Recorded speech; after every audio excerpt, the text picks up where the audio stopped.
బిడ్డల కన్నా ప్రేమగా పెంచిన పశువుల్ని రైతులే నేరుగా కబేళాలకు తరలిస్తున్నారు. తీవ్ర కరవుతో నీళ్లు మేతలేక బక్కచిక్కి తమ కళ్ల ముందే రోజు చచ్చే కన్నా ఒకేసారి చావడం మేలని అన్నదాతలు సాగనంపుతున్నారు. ఇన్నాళ్లు సాగులో సహకారం అందించిన మూగజీవాల్లో లారీలో ఎక్కి పక్క రాష్ట్రాలకు తరలిపోతుంటే బరువెక్కిన గుండెలతో రైతు కన్నీటి పర్యంతమవుతున్నాడు. అనంతపురం జిల్లా వ్యాప్తంగా వారాంతపు సంతల్లో కబేళాలకు తరలిపోతున్న పశువుల లారీలే దర్శనమిస్తున్నాయి.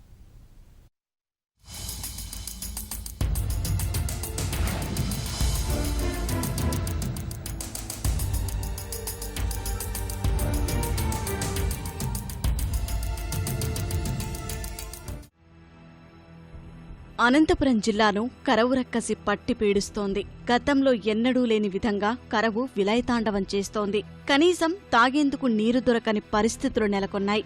ఉపాధి వెతుకుతూ పట్టణాలకు తరలిపోతున్న వారితో గ్రామాలన్నీ ఖాళీ అవుతున్నాయి. పంట పోయినా పాడి కాపాడుతుందని భావించిన రైతన్నలకు కన్నీరే మిగులుతోంది. తీవ్ర వర్షాభావంతో కనుచూపు మేరకు ఎక్కడా పచ్చిక అనేది కనిపించడం లేదు. జనం తాగేందుకే గుక్కెడు నీరు దొరక్క అల్లాడుతుంటే పశువులను సాకడం రైతుకు తలకు మించిన భారంగా మారింది. పశుగ్రాసం దొరక్క ఎండు పుల్లలనే తిని బతుకుతున్న ఎడ్లను చూడలేక రైతులు అమ్మేసుకుంటున్నారు.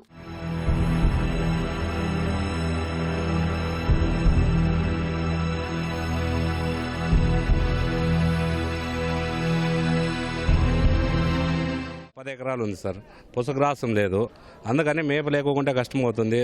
వర్షాలు లేదు, నీళ్లు లేవు. ఆ ప్రాబ్లంతో నుంచి అమ్ముతుంటున్నాం సార్. రైతులు 10 ఏళ్ళ నుంచి వ్యవసాయం చేస్తున్నాం సార్. ఈ కష్టం అంటూ ఎప్పుడూ చూడలేదు సార్. చాలా ఘోరంగా ఉంది ఈ సంవత్సరము. పోయిన సంవత్సరం అట్లే ఉంది, ఈ సంవత్సరం అట్లే ఉంది. ఇది పరిస్థితి సార్, రైతు పరిస్థితి. కొనాలంటే బారు మీద 10,000, మళ్ళీ అది ఎన్నాళ్ళు మేపేది, మళ్ళీ అమ్ముకుంటే ఎట్లుంటారు? వీటికి వచ్చినా పొట్లు కడతారు. కట్టగలుగా ఇస్తామంటేనా వాళ్ళు ఇంకా ఏమిటికి అడుగురు వాళ్ళు. మరి అట్లా రకంగా బతికేది రైతు. నీళ్ళు కాలం నీళ్ళు వస్తాయంటేనా అవి ఇదిగో అదిగో అంటారు. అవి ఇవ్వడంలే.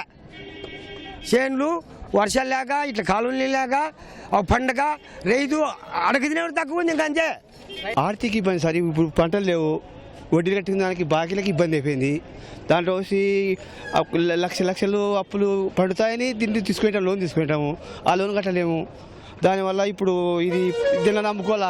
ఇది అమ్ముకుంటే వడ్డీ అన్న కట్టుకుంటే రోజు నిలబడతాడు ఆ స్వామి. అది లేకపోతే దీన్ని అమ్ముకోవాలనుకోకుంటే అక్కడ కట్టేదానికి ఇబ్బంది అయిపోయింది. తప్పదు అమ్మక, తప్పదు. జిల్లా వ్యాప్తంగా చాలా చోట్ల నిత్యావసరాలకు నీరు కొనాల్సిన పరిస్థితులు నెలకొన్నాయి. హిందూపురం, పెనుకొండ, పుట్టపర్తి నియోజకవర్గాల్లో నీటి ఎద్దడి తీవ్రంగా ఉంది. ఇలాంటి దుర్భర పరిస్థితుల్లో పశువులకు నీరు, మేత లభ్యత కష్టంగా మారింది. ఇంటికి పెద్ద కొడుకులా అండగా నిలిచిన ఎద్దుల పరిస్థితి దయనీయంగా మారడంతో మనసు చంపుకొని కబేళాలకు తరలిస్తున్న తీరు కంటతడి పెట్టిస్తోంది. పశువుల అమ్మకాలతో వారాంతపు సంతలు కిటకిటలాడిపోతున్నాయి. వేలాది పాడి పశువులు, ఎద్దులు కబేళాలకు లారీల్లో తరలిపోతున్నాయి. ఇన్నాళ్లు అపురూపంగా పెంచుకున్న పశువులు తరలిపోతుంటే రైతులు కన్నీళ్లు పెట్టుకోవడం నిత్యకృత్యంగా మారింది. రైతుల దీన పరిస్థితిని ఆసరాగా చేసుకుని సగం ధర కన్నా తక్కువకే దళారులు పశువులు కొనుగోలు చేస్తున్నారు.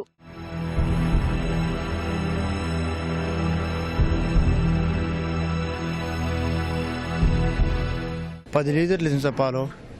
10 లీటర్ల పాలు ఇస్తా అంటే ఇంటికాడ మేత లేదు. కొని పెట్టాలంటే ఇంట్లో సంసారం జరగదు. ఇటు తెద్దామంటే రేట్ లేదు. దానికి అమ్మిస్తున్నాం సార్. ఎంత అమ్ముతున్నావు దీన్ని? ఇప్పుడు పట్టుకొచ్చి 50,000 పట్టుకొచ్చినాము. ఇప్పుడు 25,000 కడుతున్నారు. నాకు గిట్టుబాటు కాక మళ్ళీ ఎన్నికి తీసిపోతున్నాను. ఇస్తున్నాం. అప్పుడు కొంటే ₹1,00,000. ఇప్పుడు ఈడ అమ్మితే 3 బట్లకు 60,000, 70,000 అమ్ముతున్నాము. మేపు లేక రైతుకు చాలా ఎనసిది అయిపోయింది. అక్కడ చూస్తే నీళ్ళు లేవు. ఇది పరిస్థితి. పల్లెల్లో పరిస్థితి అంతా ఇది. చాలా నష్టపోతారు. 10 మూట్లు శనగ వేసుకునేవాడు ఇప్పుడు 4 మూట్లు కాల. మడి చూస్తే పెట్టుబడి చూస్తే 80,000, 70,000 పెడితే 2 ఎకరాలకి 50,000 పంట రాలా. పరిస్థితి ఇది. 100కు మినిమం 95% మొత్తం కోతికి పోతున్నాయి సార్. ఇది షూర్. 99% అయితే పక్కా కోతికి పోతున్నాయి సార్. అయ్యా చేసుకో తింటాం, ఇవ్వండి అయ్యా, ఇది పరిస్థితి, ఇది ఇవ్వండి అంటే కన్నా మాకు లోడ్ కాలేదంటారు. వేరే రాష్ట్రం నుంచి వచ్చే వాళ్ళకి మన అనంతపురం జిల్లా స్థాయి వాసులు వాళ్ళకి సహకరించడం ఎక్కువ ఉంది సార్ మన ఇక్కడ.